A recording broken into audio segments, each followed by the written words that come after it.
Chapter 19. The Warehouse, Inferno, New Orleans. July 1925. Tchoupitoulas Street ran parallel to the Mississippi River, a gritty stretch of warehouses and docks where the city's underbelly thrived, its shadows hiding the sins of those who operated in the dark. The warehouse Marcel Dupont had named was a hulking structure of weathered brick, its windows boarded up, its roof sagging under the weight of neglect. The air was thick with the scent of river mud and oil, the distant hum of a steamboat's horn mixing with a cicada's relentless buzz. Julien Dubois crouched behind a stack of crates, his revolver in one hand, the anointed silver medallion glowing brightly around his neck, its light a beacon in the humid night. At 35, Julien was a man pushed to his limits, his Creole heritage, his Catholic faith, and the supernatural reality of vampires and ghouls now a part of his very being. The medallion, blessed by Mama Zora and anointed with her potion and holy water, had saved them before, but Julien knew this fight would be their hardest yet. Victor Leroux's forces were growing, his ritual to achieve immortality beyond vampirism still a threat, and Julien's role as the Marked One made him the ultimate prize. The spirit girl from his past, her hollow eyes in the bayou, whispering his name, haunted him, a reminder that his life was the key to Leroux's power. His hand brushed the rosary in his pocket, a reflex that felt more like a battle cry than a prayer, his side throbbing with every movement, the stitches from his earlier wounds straining under the pressure. Celeste Moreau knelt beside him, her black evening gown replaced with practical trousers and a blouse, her auburn hair tied back, her green eyes sharp with focus. At 28, she was a journalist driven by the truth, her small derringer gripped in her hand, her purse, holding Leroux's journal, her notepad, and the 1895 case file, slung across her shoulder. The journal's revelation of the Dupont family's involvement, their new order for New Orleans, had turned this fight into a war against the city's corrupt elite, and Celeste was determined to see it through. She glanced at Julien, her expression a mix of determination and concern, sensing the toll this battle was taking on him. Eloise Dubois crouched nearby, her simple blouse and skirt smudged with dirt, her dark hair tied back, her beads clinking softly as she clutched her small knife, her gaze darting to the warehouse. At 25, she was a jazz singer fighting for redemption, her earlier betrayal, coerced by Leroux, now a distant memory as she proved her loyalty with every step. Her arm, bandaged from the fight at the Dupont mansion, ached, but her resolve was unshaken, her voice a tense whisper. "There's too many of 'em, Julien," she said, her beads a faint rhythm in the stillness. "I can hear 'em growlin' his sin. We sure about this?" Julien nodded, his jaw tight, the medallion's glow flaring brighter as he peered around the crates, his dark eyes narrowing at the faint light flickering through the warehouse's cracked doors. "We don't have a choice," he said, his Creole accent soft but heavy with resolve. "Leroux's rebuildin' his ritual. He'll come for me for the city, if we don't stop him now. We goin' hard, hit 'em fast. Medallion first, then we find Leroux." Celeste pulled her derringer, her green eyes meeting his, a silent agreement passing between them. "We've got the element of surprise," she said, her voice low, her journalist's mind already strategizing. "I'll flank, draw their attention. You and Eloise go for Leroux. We end this tonight." They moved forward, slipping through the cracked doors, the air inside the warehouse colder, heavier, thick with the scent of blood and decay. The space was a cavern of shadows, its wooden beams sagging, its floor littered with debris, broken crates, rusted chains, and what looked like human bones, picked clean by ghouls. In the center of the warehouse, a ritual circle glowed faintly with red light, larger than the one at the plantation but smaller than the one at St. Roch's, its crescent moon symbols etched in blood rather than ash. Torches burned at its edges, casting flickering light across a horrifying scene. Victor Leroux stood at the circle's center, his tall, lean frame draped in a tattered black robe, his sharp features illuminated by the torchlight, his red eyes glowing with a hunger that made Julien's blood run cold. His dark hair was slicked back, his fangs glinting as he chanted, his voice a low, guttural hum that vibrated through the ground. Around him stood his forces, 6 vampires and 4 ghouls, their pale skin and glowing eyes a stark contrast to the darkness, their claws and jagged teeth a promise of death. On a makeshift altar beside LaRue lay a bound man, a dockworker by the look of his clothes, his eyes wide with terror, his blood the next offering for the ritual. But it was the object on the altar that made Julian's heart stop, a small, cracked mirror, its surface shimmering with an unnatural light, a portal of some kind, its edges glowing with the same red as the ritual circle. LaRue's chant grew louder, his hands raised, and the mirror's light flared, a shadowy figure beginning to form within it, a presence darker than LaRue, more ancient, its voice a whisper that echoed through the warehouse. The Marked One. Bring me the Marked One.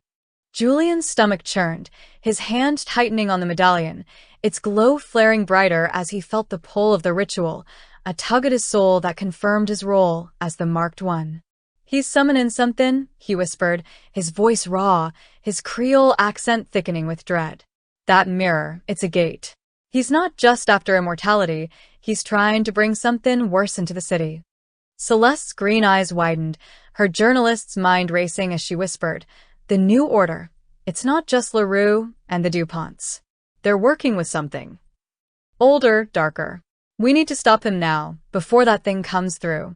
Eloise's gaze darted to the circle, her knife trembling in her hand, her voice a shaky whisper. "We're outnumbered," she said, her beads clinking softly.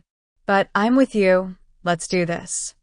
Julian nodded, raising the medallion, its light flaring like a small sun as he stepped into the warehouse, his voice a roar. "LaRue," he shouted, his Creole accent thick with defiance, the medallion's glow burning the nearest vampire as it turned, its skin sizzling as it shrieked in pain. "You're done. Step away from the circle, or I'll burn you to ash." LaRue's chant faltered, his head snapping up, his red eyes locking onto Julian with a predatory smile, his fangs glinting in the torchlight. "The Marked One," he purred, his voice dripping with malice, his hands lowering as the mirror's light dimmed, the shadowy figure fading but not disappearing. "You're too late. I've already called to my master. Your soul will open the gate, and New Orleans will fall to us." The vampires and ghouls surged forward, their hisses and growls a chorus of death as they closed in. Julian held the medallion high, its light burning the nearest creatures, their skin blistering as they shrieked, giving Celeste and Eloise a moment to move. Celeste darted to the side, firing her derringer, the shot hitting a vampire in the chest, drawing black blood as it staggered, her movements quick as she drew their attention, leading them away from the circle.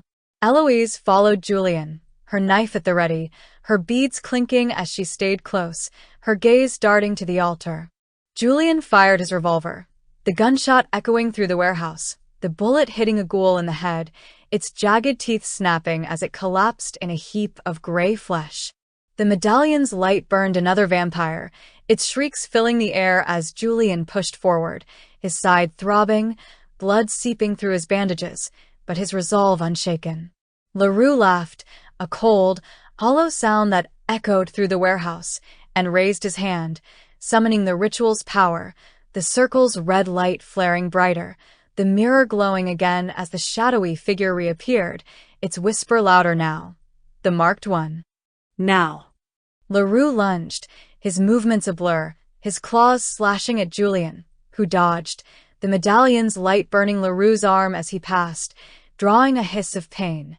Celeste fought off a vampire, her derringer empty, using a broken crate as a makeshift weapon, slamming it into the creature's head, its black blood splattering as it staggered.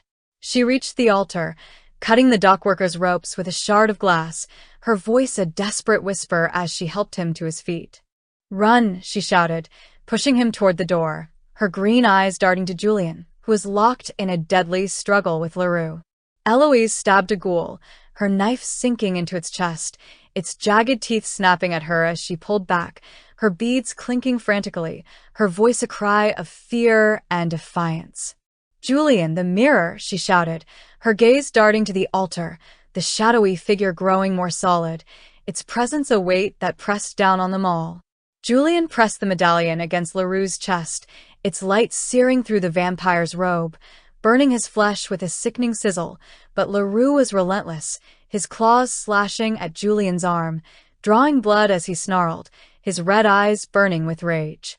"You'll die here, marked one," he spat, his voice a venomous promise, his hand reaching for the mirror, the shadowy figure's whisper growing louder. "Now." Now. Julian's vision blurred, the pull on his soul intensifying, the spirit girl's voice echoing in his mind. Julian. A reminder of his role, his fate. But he fought back, his hand tightening on the medallion, its light flaring brighter as he shoved LaRue back, breaking free and lunging for the mirror.